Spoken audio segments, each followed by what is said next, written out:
Comenzamos formalmente entonces. Buenas tardes a todos. Me gusta verlos a tantos acá. Tengo que recordar también por lo demás de consultar si es que alguien tiene problemas con este formato, digamos, de funcionamiento y si tenemos que llegar a alguna clase de arreglo especial para alguna persona que pueda tener problemas de conexión u otros. Pero eso tendré que hacerlo por Moodle en algún momento más adelante.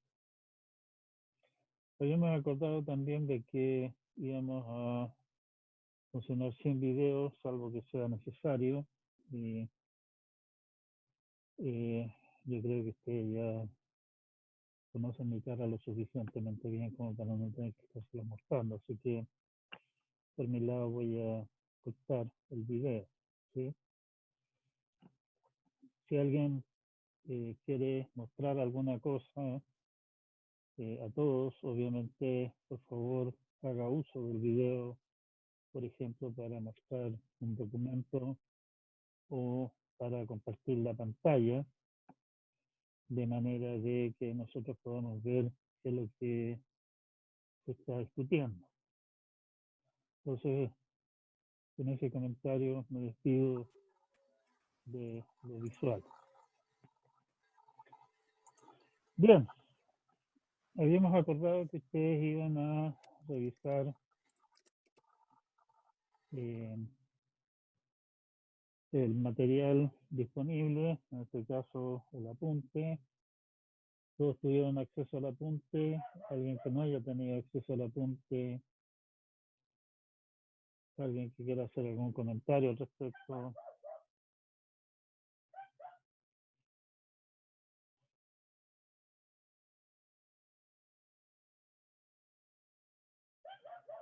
Por favor, tanto silencio me va a dejar sordo.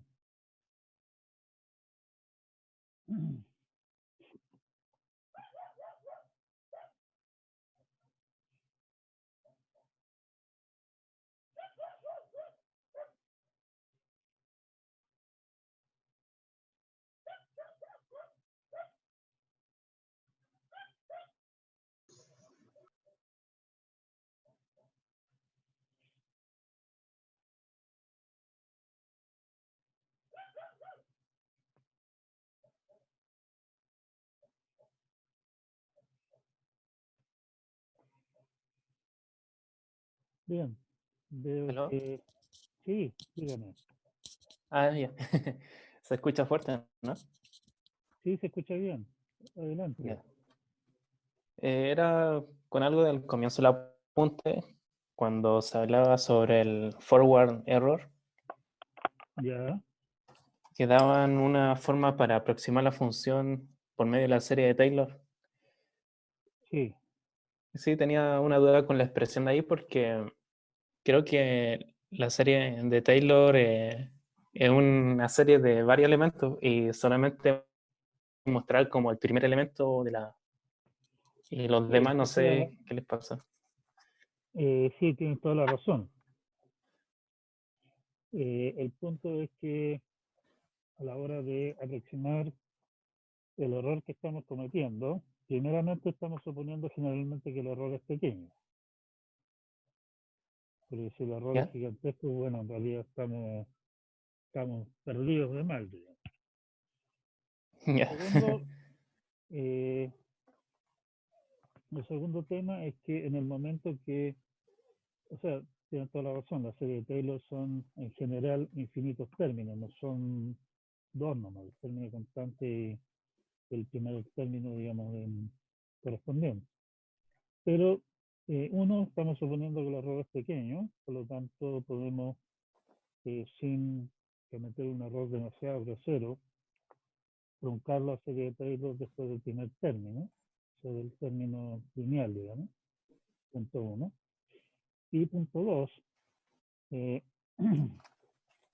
ustedes han jugado con diversas funciones, qué sé yo, expresiones cuadráticas y otras cosas, y en general trabajar con expresiones más, con más términos, digamos, que llega al término cuadrático, qué sé yo, que generalmente complica enormemente las cosas. Entonces, para no complicarse la existencia innecesariamente, nos quedamos con el primer término. ¿Sí? Ya. Por lo demás, tendría sentido posiblemente considerar más términos si es que el error lo conociéramos en forma precisa, pero en ese caso estaríamos discutiendo otras cosas, ¿cierto? Tenemos generalmente solamente una aproximación bastante burda a cuál es el error. Entonces, ponerse quisquilloso y buscarle la quinta pata al gato como que no aporta. Esa es Ya. la justificación de eso ahí. Gracias por el comentario, digamos. El otro, no sé si un error de ortográfico, no sé, que la primera definición en la página 4, ¿Ya?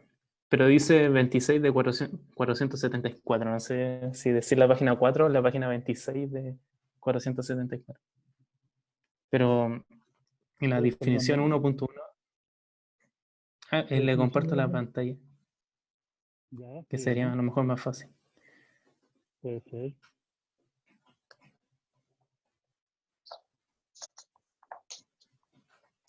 ¿Se ve? Ahí. Sí, Ahí que dice dos veces sea x asterisco un valor real y luego x una aproximación. Y ah, después se usa el asterisco y la x sola. Entonces, tienes razón. como para que ahí se tenga para corregir después. Bueno, eso. Perdón, Aarón Vargas, ¿cierto? Sí.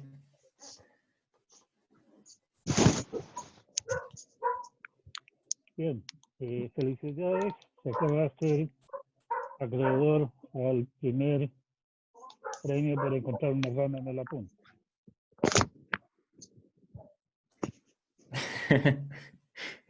Primer premio. Está bien, pues, ¿y cuál es el problema si uno se equivoca?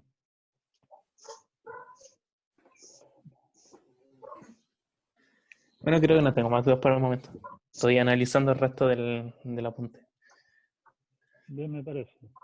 ¿Algún otro comentario sobre el apunte?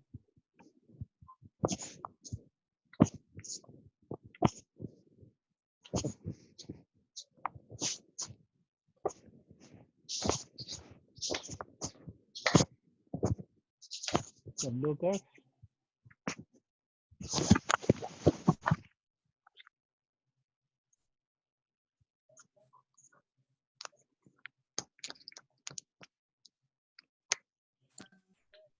Yo tengo duda en el apunte, en el dígame. punto 1.1.2, donde dice hacia atrás. Sí.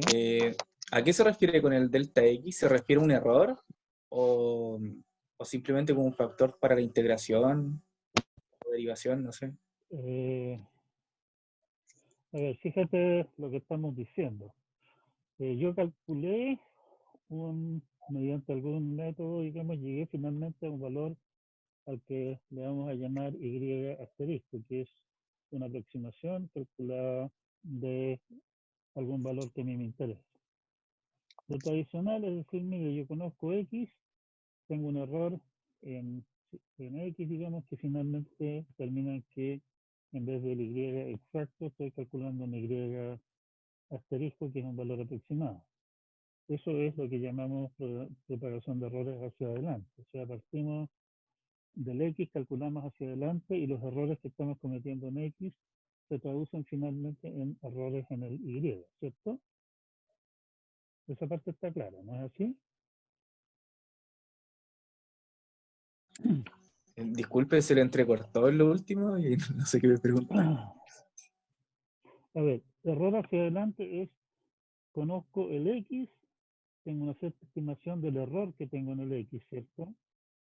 Y eso me lleva finalmente a que estoy calculando un Y, que no es el Y verdadero, sino que es un Y con un cierto error, el Y asterisco, ¿sí? ¿Ya? Partir del error en X y en base a eso llegar al error en Y es calcular los errores, digámoslo así, hacia adelante, ¿sí? ¿Ya? Pero puedo mirar el tema desde otro punto de vista, en el sentido de decir, oiga, yo calculé un Y asterisco, ese Y asterisco es la solución exacta de un problema que no es el problema X, los datos X, corresponden a unos datos distintos. ¿Se entiende? Disculpe, pero de nuevo se volvió a entrecortar el último que dijo. En la parte de cuando estaba explicando lo de hacia atrás.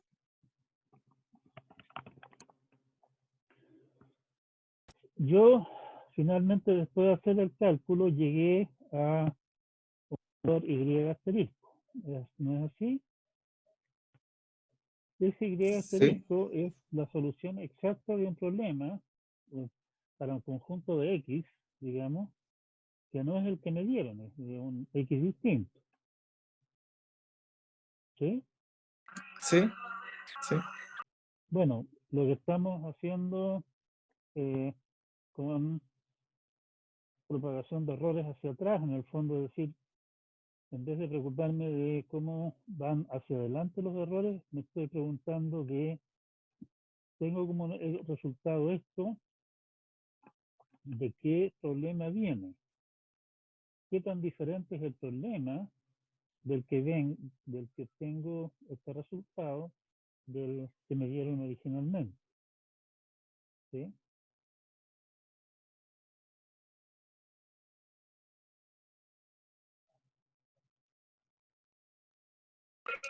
Sí, sí. Ouch, por favor. Oh, ya, ¿se entendió? O sea, en vez de preocuparme, de preguntarme eh, de dónde sale el error en Y, estoy preguntándome el Y que estoy obteniendo, qué tanto error tiene con respecto a los datos originales. Por eso cálculo hacia atrás. Ah, ya. Ahí me quedó más claro.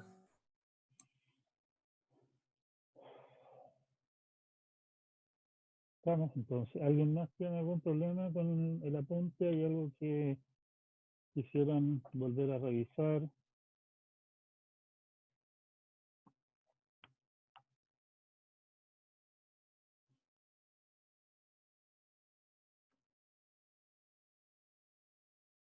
¿Nadie más tiene dudas o consultas al respecto? Bueno, me imagino que ustedes realmente no tuvieron tiempo de leer, analizar el documento. ¿Alguien lo tiene por ahí a la mano para que tal vez lo discutamos acá en línea? No sé si esta payasada de Zoom en realidad era bastante tonta y no podía compartir pantalla. Parece que ahora sí lo puedo hacer. Pero bueno,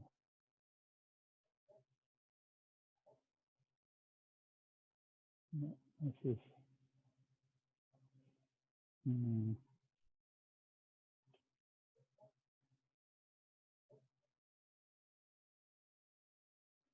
vamos a ver de desaparecer estas cosas. ¿Están viendo la, el documento? Sí, profe, se ve bien. Ah, perfecto, ya. Ese es un problema que tenía, que tuve seriamente, digamos, con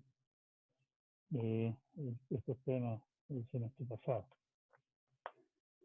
Consideremos un polinomio cualquiera. no hay polinomio más cualquiera que el que aparece ahí, ¿correcto? Ustedes, como son sanos de fuste, ustedes miran esa cosa y dicen inmediatamente que ese es el polinomio x menos 1 a la cuarta, y por lo tanto ese polinomio tiene exactamente un 0, que es el 0, 1. ¿Sí? Pero ¿Sí? supongamos que no somos tan pillos y queremos calcular el valor de ese polinomio, y lo vamos a hacer utilizando precisión simple, que básicamente lo que queremos hacer es mostrar los efectos que tiene, digamos, el hacer los cálculos con una precisión finita, y obviamente utilizar precisión simple, o sea, float en C, muestra mejor, digamos, el efecto que estamos mostrando, que queremos mostrar. De partida, estamos hablando de un polinomio bastante chiquitito, o sea, un polinomio de grado 4, que no es precisamente algo del otro mundo. Los coeficientes, además, son números enteros pequeñitos, por lo tanto, pueden representarse sin ninguna clase de errores de redondeo en puntos flotantes. ¿Ustedes hicieron el ramo de arquitectura o no? Todavía no.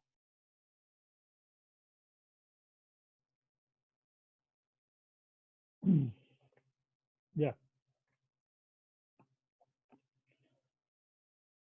Está claro que si calculo el valor de ese polinomio alrededor de 1, en 1 en particular, cualquier valor que yo calcule va a ser solamente error, porque el valor mismo es 0. Cerca del 0, cerca de 1, el valor que voy a obtener después de hacer los cálculos va a ser prácticamente solo error. ¿Sí? Si ustedes miran el programita del caso, hay primeramente una función, o sea, tenemos primeramente el polinomio con los coeficientes ahí en forma de un arreglo, y una constante entera que es el, ¿cómo se llama? El grado del polinomio. Y tenemos enseguida una función llamada Horner. El método que vamos a usar acá se conoce como el método de Horner, que toma el entero n, el grado del polinomio, el arreglo de coeficientes a y un valor de x, y calcula el valor del polinomio utilizando el método de Horner, que vamos a discutir un poquitito más adelante de qué se trata. O sea, usar el método de Horner básicamente significa tomar el polinomio y describirlo de esa manera. ¿Sí? ¿Se entiende lo que está pasando aquí? Por favor, no les veo las caras y por lo tanto no puedo Profe, saber si están lo completamente último que perdidos. dijo, Dígame. profe, lo último que dijo no se entendió nada porque se lagueó mucho. La internet fue muy inestable en ese punto. Ya, o sea, lo que estamos haciendo es calcular el polinomio, el t que me dieron, ¿sí? Utilizando el método de Horner. El método de Horner corresponde a calcular el polinomio factorizado como aparece ahí, digamos, en el lado derecho de lo que está marcado con celeste en su pantalla en este momento. ¿Sí? Si ustedes se fijan, eso significa que por cada grado del polinomio lo que yo tengo que hacer es una multiplicación, por ejemplo, el coeficiente por x y una suma, la suma con el coeficiente que sigue. Y eso significa entonces, en el fondo, 2n operaciones. Sea como entretención para ustedes el calcular cuántas operaciones se requerirían para calcular el polinomio utilizando el método, llamémoslo así, ingenuo, de calcular el x cuadrado, x cubo, bla, bla, bla, hasta x a la n, ¿Aló? multiplicar por los coeficientes y sumar, díganme. Sí, profesor, creo que entonces en el apunte ahí después del A-2, AN-2, debería haber una X. Ah, tienes razón. Sí, buen ojo.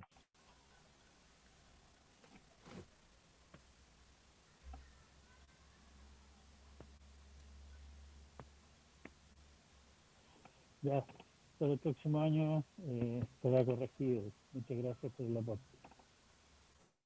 Ya, se entiende lo que estamos haciendo, ¿cierto? Es una manera eficiente de calcular el valor del polinomio. Profe, Ya, se le corta el audio. sí, la conexión por la red no es precisamente ideal, pero bueno. Bueno, entonces lo que hace la función Horner es precisamente calcular el valor del polinomio utilizando esa técnica, ¿sí? Lo que hace el programa principal no es más que calcular los valores del polinomio según cálculo de arriba, digámoslo así, para el rango entre 0,975 y 1,035 y lo vamos calculando en pasos de 0,01 y todo eso lo tiramos a un archivo. Si graficamos lo que aparece en ese archivo, obtenemos el gráfico de la figura 1. Si ustedes se fijan, nosotros esperaríamos, en el fondo, eso es lo que nos dice los amables colegas del cálculo, ¿cierto? Esperaríamos una curva suave que básicamente toque la línea 0, digamos, en el punto 1 y suba hacia del 1 hacia la izquierda y suba del 1 hacia la derecha. Pero realmente lo que vemos es un comportamiento bastante caótico, o sea, bastante al azar. En realidad, si ustedes miran bien, para efecto de decir cuál es el valor del cero, está claro que perfectamente ustedes podrían decir, oiga, el cero está en alguna parte entre 0,98 y 1,02, con plena propiedad, digamos, ¿cierto? ¿Estamos claros de lo que está pasando? Sí. Bueno, como decía, lo que estamos viendo acá es cerca del cero, es prácticamente solo error. Y ese error se está comportando en forma bastante aleatoria, digamos, ¿sí? Hay que tener cuidado con esa clase de cosas si es que nosotros queremos hacer cálculos numéricos. Ese es uno de los temas que habíamos ya planteado. Vamos con esto entonces, ¿sí? Profe, una duda respecto a esa gráfica. Ya. ¿Se escucha? Sí, sí, sí. Respecto al concepto de estabilidad, Sí. ¿se podría apreciar en esa gráfica? A ver, estabilidad se refiere Es a decir, que el... el método, digamos, los errores que se cometan en los pasos intermedios del método no se vayan acumulando y finalmente terminen en errores muy grandes. En este caso, de alguna manera lo que estamos mostrando es que el error, por lo menos el error relativo que estamos cometiendo es gigantescamente grande, ¿cierto? Porque el valor real es cero y por lo tanto cualquier cosa dividida por cero me da un error gigante. No significa necesariamente que lo que estemos haciendo sea inestable. Inestable es más bien la situación que planteamos, por ejemplo,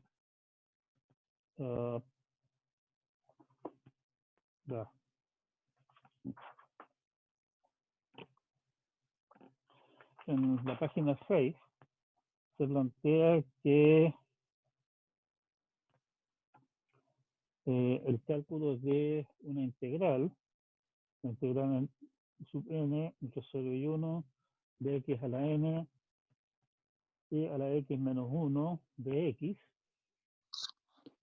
¿sí? Su primer instinto, si es que les muestran una cosa como esa, es salir corriendo. El segundo instinto es, si les impiden salir corriendo, es utilizar integración por partes. Se integran por partes, se obtiene una recurrencia, que básicamente dice que I sub n es 1 menos n veces I sub n menos 1, y I sub 0 lo podemos calcular directamente, eso no es ningún problema, ¿cierto? Me dice que es 1 menos e a la menos 1. Y por lo tanto ahí tenemos una recurrencia exacta, digamos, que me permite calcular el valor de esas integrales que me interesa fácilmente para el n que se me ocurra. El problema es que si hacemos ese cálculo con 6 cifras, al calcular el valor de I sub 9 me resulta un valor negativo. Y si mirando la integral, esa cosa no tiene por dónde ser negativa. O sea, ahí ya se nos fue completamente a las pailas el proceso que estamos hablando, ¿sí? O sea, el proceso que estamos utilizando es correcto, pero tiene la mala particularidad de que los errores que se van cometiendo en el camino se van acumulando y al final terminamos con un resultado que es más error que resultado. Eso es inestabilidad del sistema. Lo ideal, obviamente, es alguna técnica, una técnica estable, de tal manera que los errores que se cometan en el camino, de alguna manera se vayan amortiguando y se eliminen solos, digámoslo así, conforme avanzamos en la técnica. ¿Sí?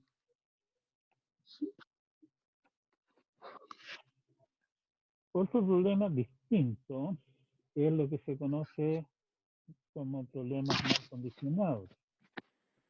Un problema mal condicionado que es que un pequeño cambio en los datos de entrada del problema, incluso haciendo los cálculos en forma 100% exacta, significa un gran cambio en el resultado final. Un ejemplo de eso aparece en la página 5 del apunte, donde se plantea un sistema de una ecuación diferencial ordinaria. Ustedes vieron eso en sus ramos de matemáticas, ¿cierto? Como nadie se queja, supongo que sucede. Nuestro valor, nuestro problema de valor inicial, en realidad puedo aprovechar que puedo compartir la pantalla aquí, porque no.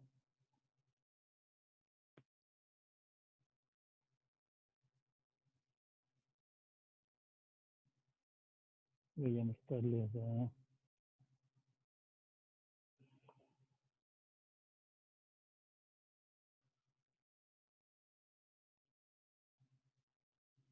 página del caso.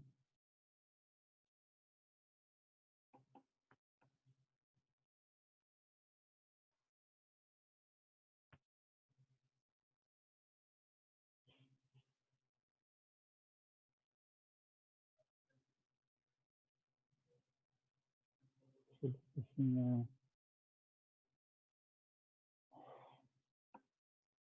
30, no, 930.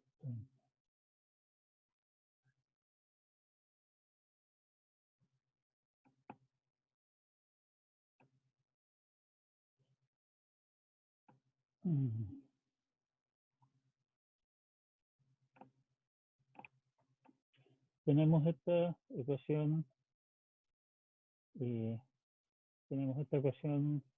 el diferencial de acá, ¿sí? Perdón, está de aquí arriba.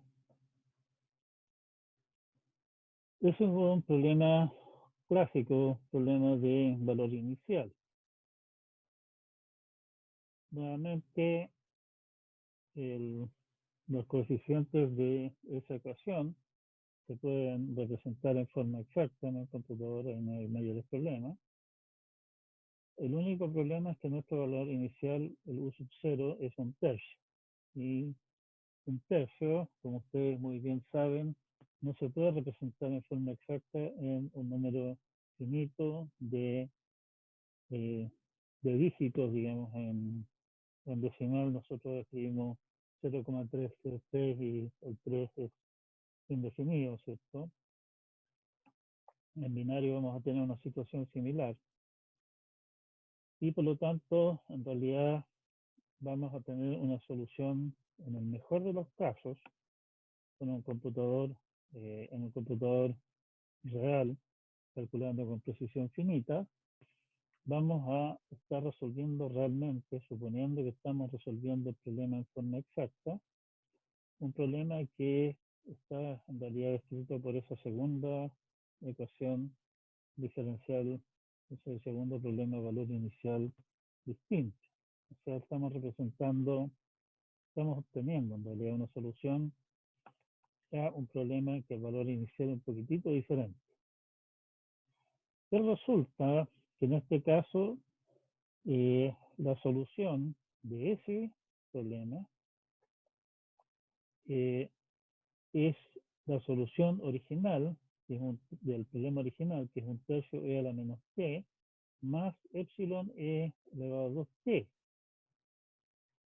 Conforme t crece, el segundo término, incluso si el epsilon es infinitesimalmente pequeño, crece en forma exponencial, mientras el primer término decae, y por lo tanto, muy rápidamente, para t no demasiado grande, vamos a tener que el segundo término, en realidad es error solamente, domina y terminamos con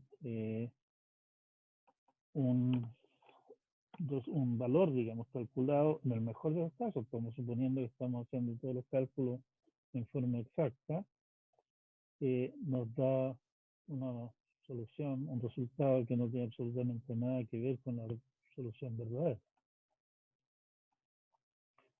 Nuevamente insisto, nótese que estamos resolviendo el problema con errores de datos contados, digamos, en forma exacta, ni siquiera estamos utilizando alguna técnica aproximada.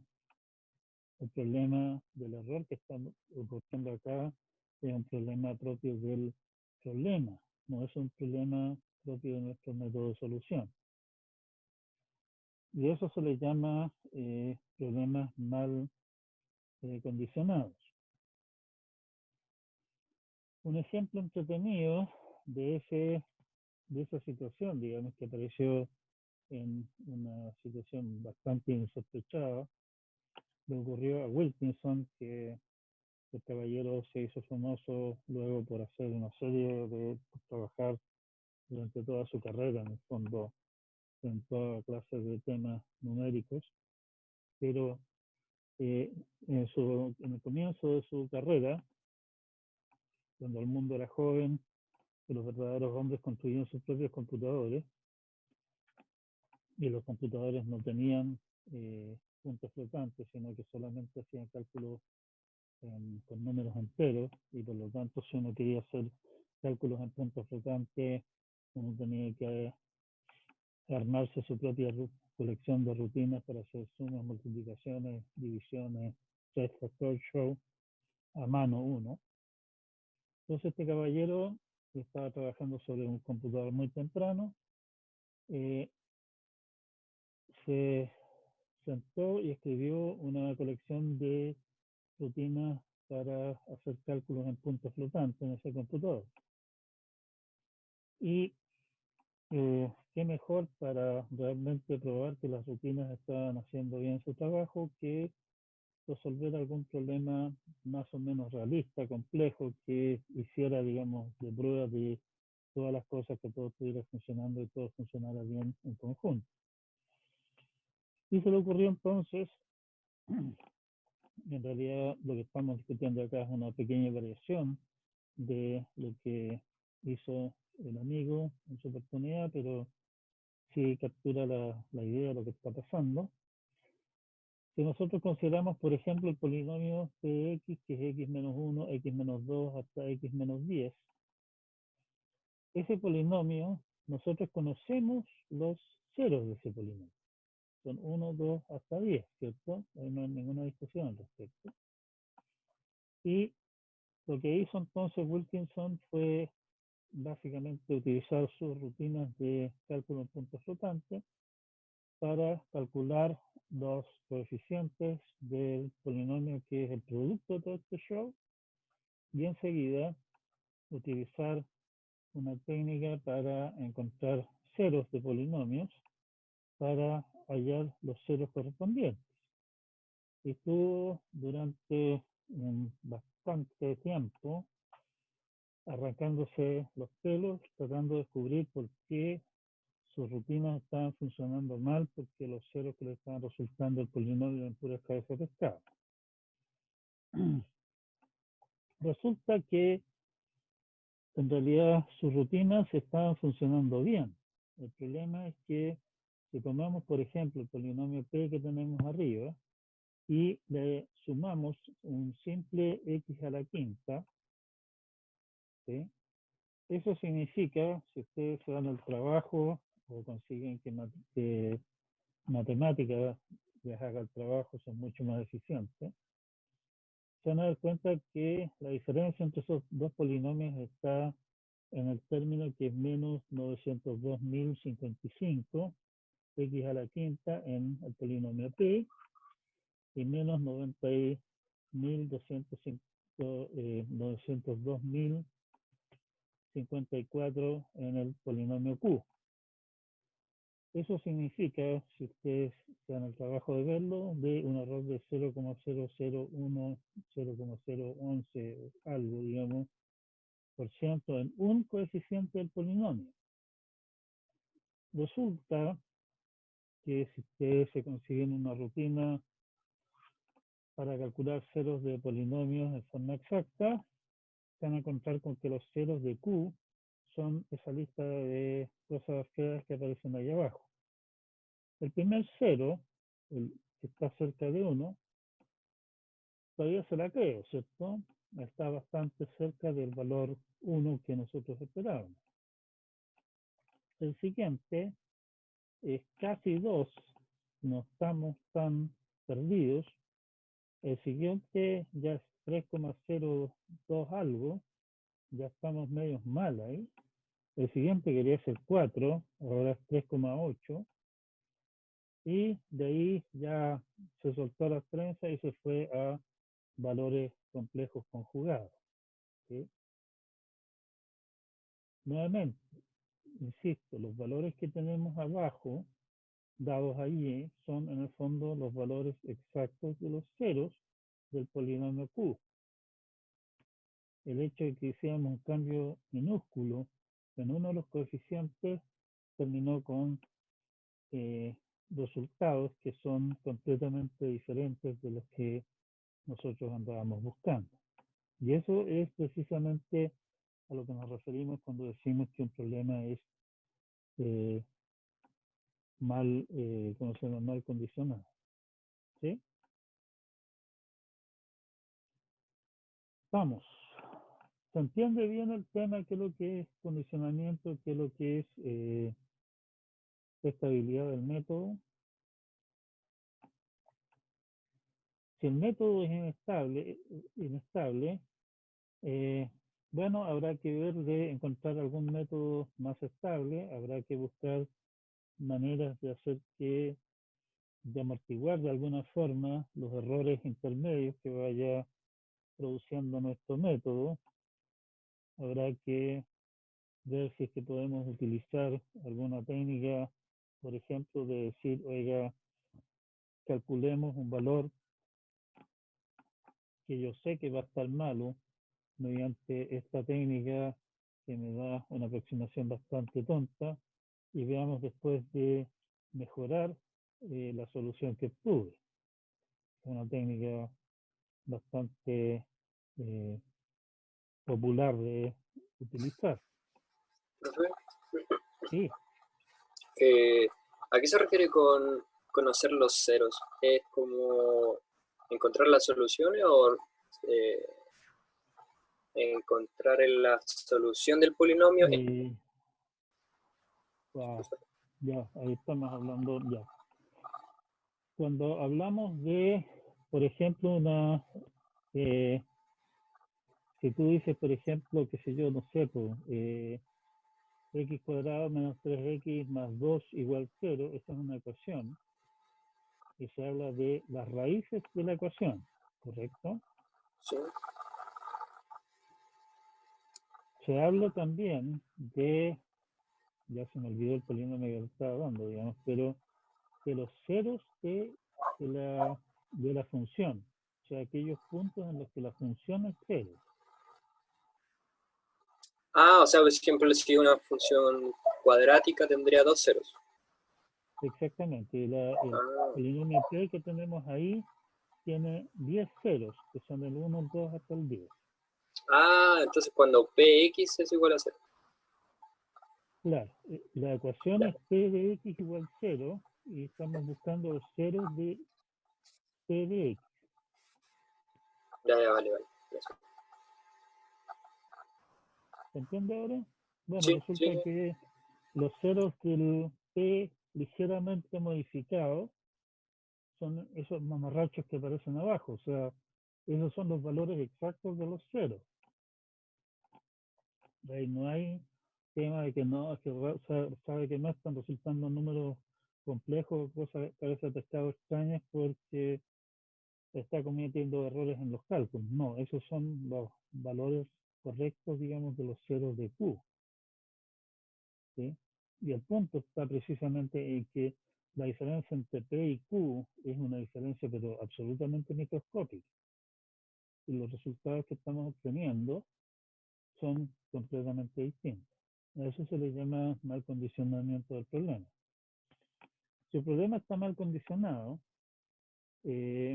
vamos a tener serios problemas de encontrar la solución real del problema, ¿cierto?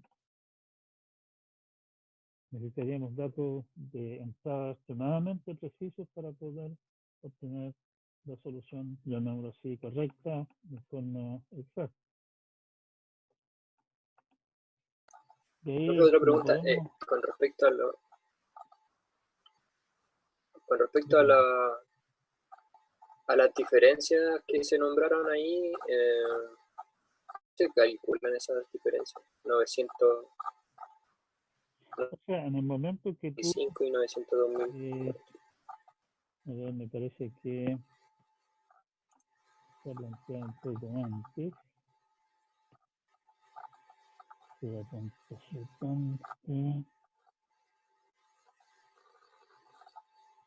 Partamos con esto de aquí arriba, que básicamente es el comienzo de la punta.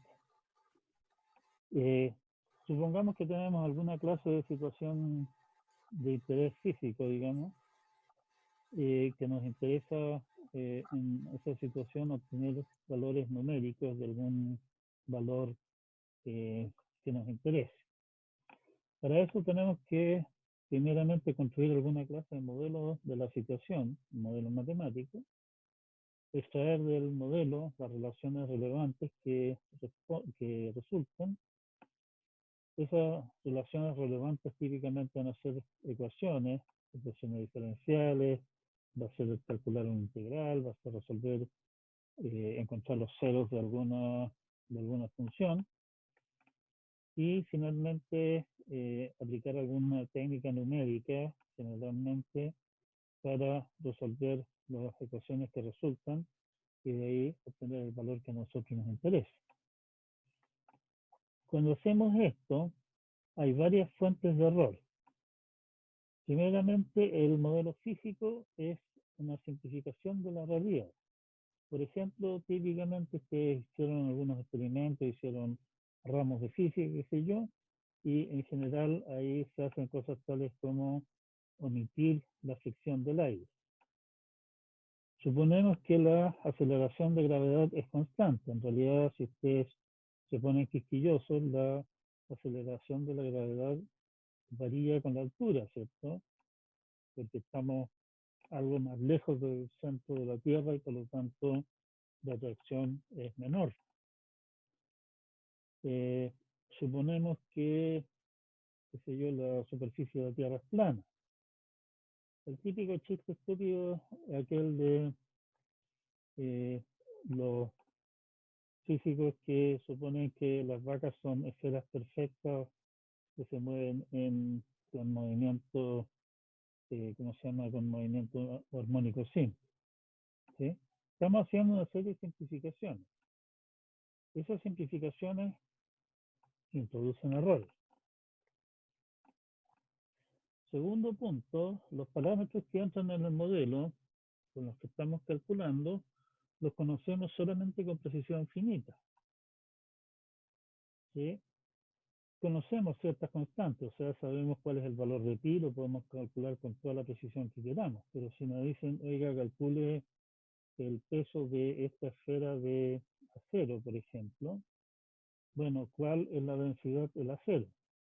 ¿Cuál es el diámetro de la esfera que estamos hablando? Todas esas cosas son datos que los conocemos con una precisión finita solamente. Cuando me dicen la aceleración de gravedad es 9,8 metros por segundo cuadrado, eso también es una aproximación. Se mide eso, y esa medición va a tener un error. Tenemos también aproximaciones que se usan para resolver el modelo matemático. O sea, por ejemplo, llegamos finalmente a la conclusión de que, qué sé yo, no sé, nuestra solución queda expresada mediante una serie de Taylor y calculamos el valor de esa serie de Taylor para un cierto valor de X, pero obviamente como es una serie con infinitos términos, no podemos calcular infinitos términos, sino que en algún momento decimos, calculamos solamente hasta el término número 10. Y por lo tanto hay una cierta aproximación inherente, digamos, en las técnicas utilizadas de cálculo para obtener la solución del modelo. Y esto incluso en casos tan simples, entre comillas, como si ustedes les dicen, oiga, calcule las raíces de esta ecuación de segundo grado. Si tienen suerte, y eso solamente pasa en los libros de texto, nunca en la vida real, el resultado va a ser justo que todos son enteros perfectos y somos extremadamente felices. En la práctica generalmente nos vamos a encontrar con que tenemos que calcular raíces cuadradas de algún valor raro, ¿sí? Que si yo dice, ya, por ahí, raíz cuadrada de 2, aunque sea 2, y sepamos a ciencia cierta que sea 2, el 2 solamente lo podemos calcular con precisión finita, no podemos calcularlo con todas sus cifras. Una cuarta fuente de errores son los errores de redondeo en los cálculos intermedios, que, como decía, el problema que podemos tener es que nuestro algoritmo es inestable, que los errores de redondeo, errores que se cometan en el camino, se amplifiquen y por lo tanto al final obtengamos un resultado que es solamente cabeza de pescado, no los valores que andamos buscando. El primer punto de los que estábamos discutiendo es el tema del modelamiento. No es nuestro tema aquí, o sea, es el tema que básicamente esperamos que ustedes hayan aprendido a hacer esa clase de cosas, ver qué simplificaciones se pueden hacer realistamente para obtener soluciones que no anden tan demasiado alejadas de la realidad. O sea, si que estamos hablando de movimiento de objetos en el aire, podemos omitir sin ningún problema la fricción del aire, salvo que estemos hablando de velocidades muy altas o otras situaciones así. Si estamos hablando de movimiento de objetos en agua, por ejemplo, obviamente la fricción es bien poco probable que podamos simplemente despreciarla. ¿Sí? Así que nos estamos moviendo en un área muy cercana a la superficie de la Tierra. Podemos suponer que la aceleración de gravedad es constante. Si es que estamos hablando de hacer cálculos que tienen que ver con un viaje a la Luna, obviamente la situación cambia, porque la distancia al centro de la Tierra cambia mucho y la aceleración de gravedad relevante cambia fuertemente. ¿Sí? El punto 2, ahí no hay mucho que hacer, lo único que podemos hacer es tener presente que los números que nos están dando contienen errores, saber que la aceleración de gravedad en realidad no es 9,8, sino que anda por ahí, y tener presente que eso nos va a permitir solamente obtener una aproximación a la solución. Si nos damos cuenta que esos parámetros afectan en forma fuerte, digamos, el resultado, bueno, ahí habrá que entrar a ver si que podemos calcular esos parámetros en forma más precisa. El punto 4, que es la parte de errores de rondeo de los cálculos, es básicamente la clase de temas que estábamos discutiendo recién, que en realidad es un tema importante, pero no es nuestro interés principal. Nosotros nos interesa más bien concentrarnos en el punto 3, o sea, qué tan buenas son las aproximaciones que estamos utilizando para hacer los cálculos que llevan al resultado que estamos buscando. Ese es nuestro tema. No sé si respondí la pregunta o logré confundirlo tanto que ya no sabe qué es lo que fue lo que preguntó. Sí, es que aún no comprendo porque el coeficiente que se encuentra al lado del x elevado a 5 es ese coeficiente y no otro. ¿Y qué representa ese coeficiente? ¿Es el error que estaba nombrando anteriormente? No. O sea, simplemente estamos, es una demostración de lo que pasa, digamos, que en esta situación, dado ese polinomio de ahí, que es un polinomio bien cocinado, digámoslo así,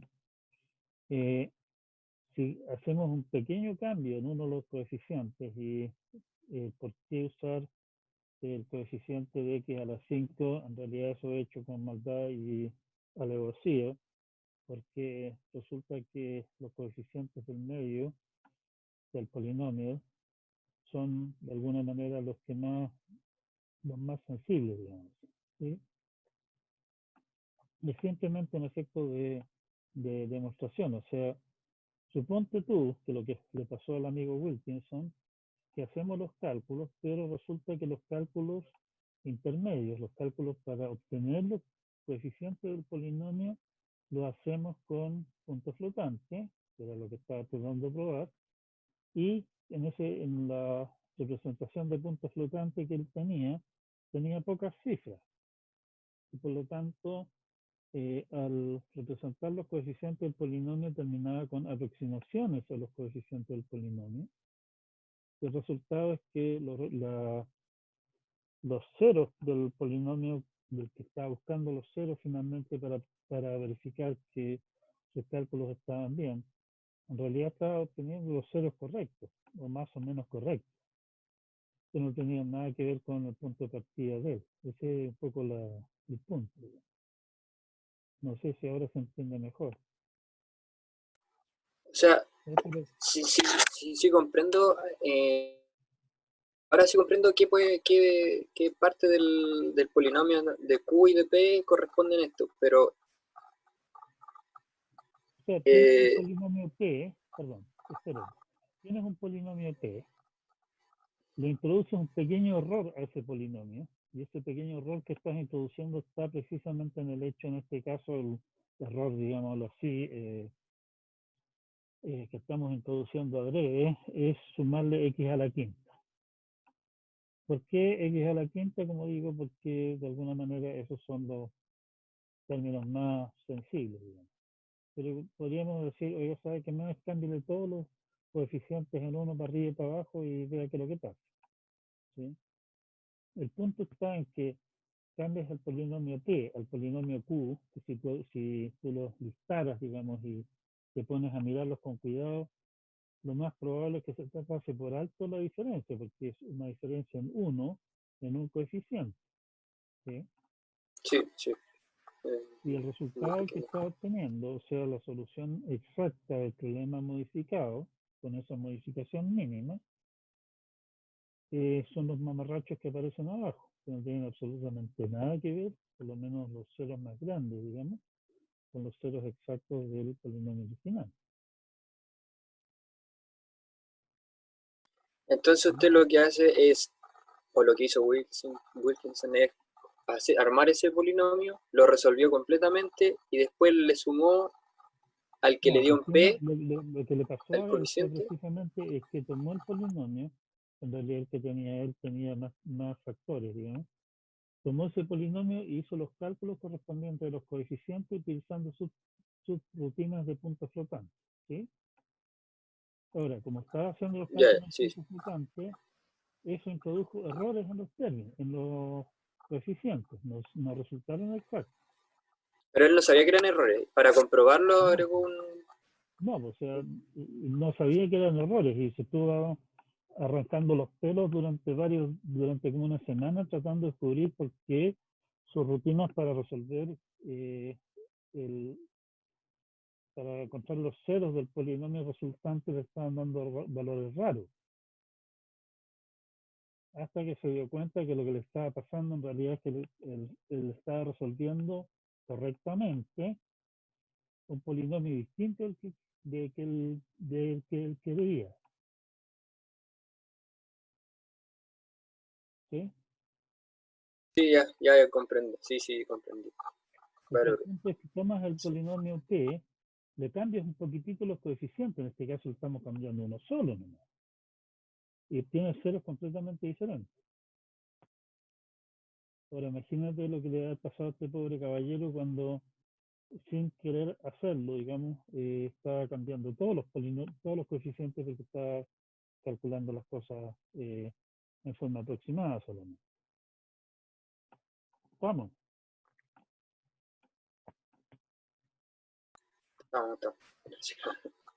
¿Estamos claros entonces? Bueno, con eso básicamente cerramos nuestra semana de mentiras al respecto.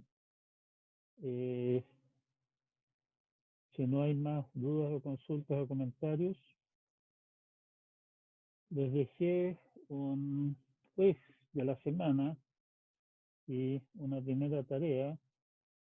Echen una mirada, lean también, echen una mirada al programita que compartí hoy día en la mañana. Lamento haberlo hecho tan encima, digamos, pero me encontré con ese tema que encontré entretenido recién ayer en la noche tarde, digamos, así que no tuve mucho tiempo más para detallarlo. Gracias nuevamente por los aportes en términos de críticas y errores encontrados en el apunte. Tema para la próxima semana, es básicamente lo que viene a continuación, que es el tema de técnicas para encontrar ceros de funciones. Es un tema que es recurrente. Ustedes nos han estado maltratando desde sus tiempos de colegio con resuelve esta ecuación, encuentre los raíces de esta ecuación, tenemos esta fea expresión de acá, encuentre los ceros, y uno está acostumbrado a la idea general, digamos, de hay alguna fórmula o puedo llegar a determinar alguna fórmula que me entrega los valores que ando buscando en términos de los datos que entro. Pero eso lamentablemente funciona solamente en una mínima sección de los problemas reales. En la mayor parte de los problemas reales nos encontramos con que hay que recurrir a otra clase de técnicas porque ya sea que no existen fórmulas exactas para calcular los valores que estamos buscando, o también se da el caso que pueden existir fórmulas exactas, pero son tan enredadas, digamos, que es preferible utilizar algún método aproximado para encontrar el valor que ando buscando, por lo menos en términos aproximados, no en forma exacta. Pero ese El tema, quiz como hay digo, que, ¿perdón? el quiz hay que resolverlo con los códigos de programación o así nomás paso a paso usando la Al materia final, del claro, PDF. al final del día, a lo que vamos nosotros es, bueno, originalmente todo esto, toda esta idea de calcular cosas, digamos, viene de épocas absolutamente prehistóricas. Ya los babilonios se inventaron eh, métodos aproximados para calcular, por ejemplo, raíces cuadradas, ¿sí? O sea, no necesariamente tiene que ser a través del computador. Ahora, obviamente, uno de los grandes usos de la computación es precisamente hacer cálculos numéricos, no tener que hacerlos a mano. Pero lo que estamos hablando en general son técnicas, digamos, de cómo hacer cálculos, de calcular ciertas cantidades que a nosotros nos interesen de forma precisa. Ya sea que tengamos que hacerlo a mano, ojalá que no, o que programemos el computador para que haga los cálculos. ¿Sí? Ya. Estamos entonces, como digo, tema de la próxima semana, fundamentalmente el tema de algunas técnicas sencillas y generales para hallar ceros de funciones. Más adelante vamos a discutir qué tan buenos son esas técnicas, qué tan rápido convergen, que es el tema del capítulo 3, análisis de convergencia. Profe, Si no hay más, sí, dígame. con respecto al quiz, esa suma que hay que hacer, hay que hacerla a mano, hay que hacerla en punto flotante. O sea, la idea es que hagan el cálculo con el número de cifras que se indica ahí. Ahora, si ustedes programan el cálculo en Python o qué sé yo, pero respetando sí que los cálculos se hagan con ese número de cifras, me da lo mismo. Al final del día no son tantas como para hacerlo a mano o ir básicamente haciendo los cálculos con la calculadora y ir truncando los resultados intermedios. Y en realidad, este es un secreto, así que por favor no se lo cuenten a nadie. A mí no me interesan realmente los resultados exactos que ustedes obtengan, sino que a mí me interesa que comenten qué ven que es lo que pasa. ¿Cuál de las alternativas de hacer los cálculos resulta dar resultados más precisos? ¿Sí? Pueden hacer el cálculo, digamos, con todas las cifras del caso y comparar con los distintos resultados que obtengan. Eso es lo que a mí me interesa que hagan al respecto. Que vean qué es lo que pasa en una situación como esta. ¿Algún otro comentario? Profe, yo tengo una duda en el error hacia adelante. Dígame.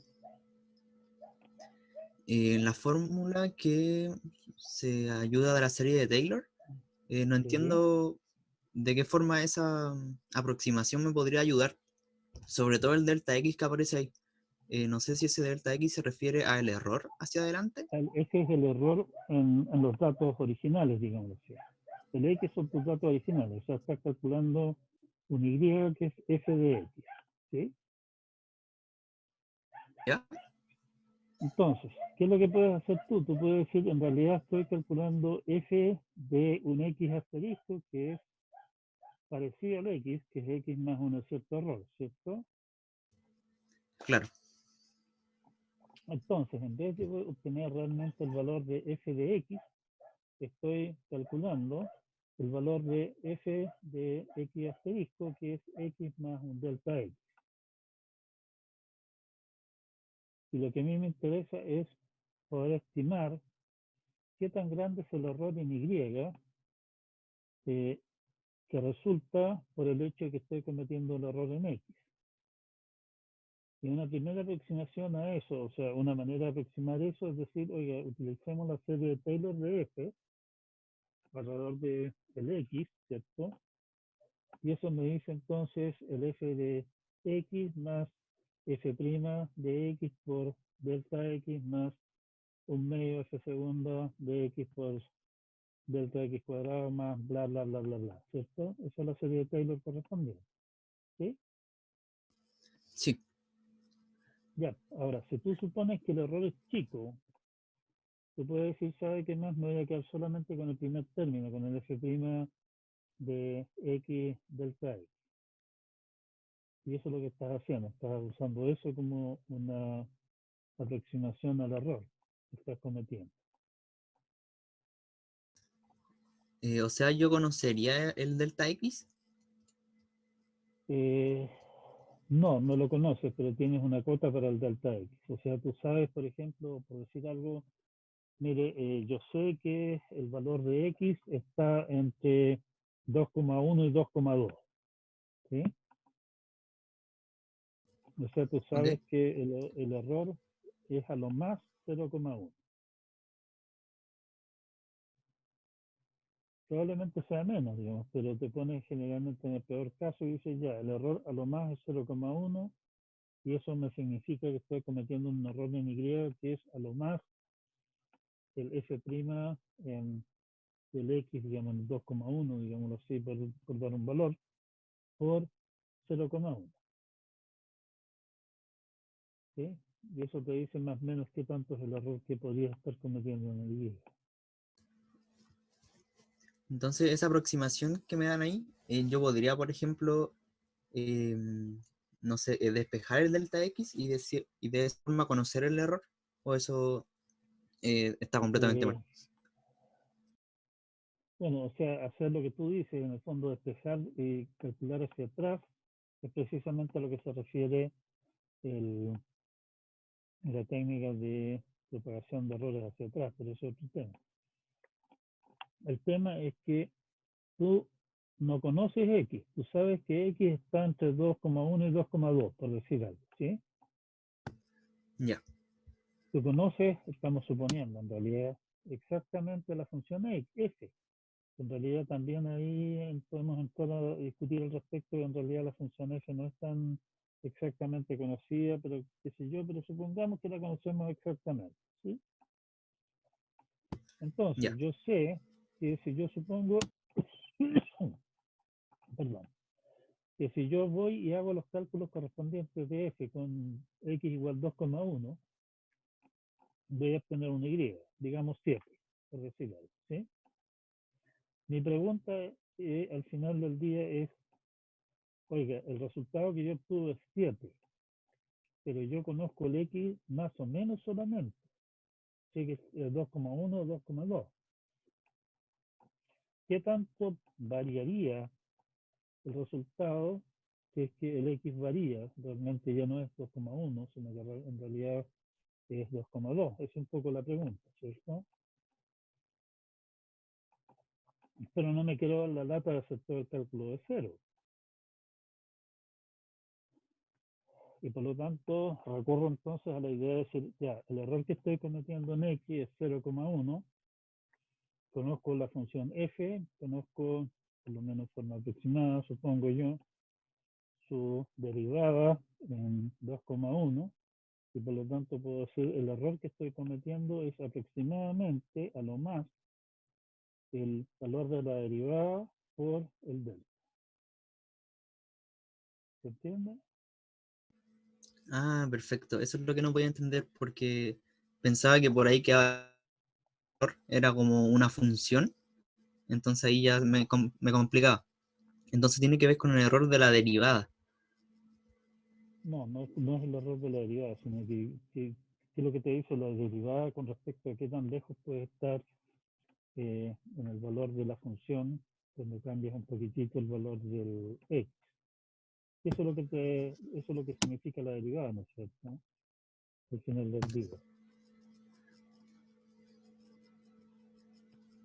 Ah, ya, profe. Perfecto. Muchas gracias. Vamos entonces, si no hay más, quedamos hasta acá por hoy día. Gracias por la asistencia y nos vemos el día lunes de la próxima semana. Que pasen un buen fin de semana. Encuentren muchos huevitos. Cuídense, no salgan innecesariamente, no se expongan, no expongan a los demás tampoco. Chao, chao. Profe. Chao, profe. Que esté bien. Muchas gracias. Chao, profe, cuídese igual. Buen fin de semana. Chao.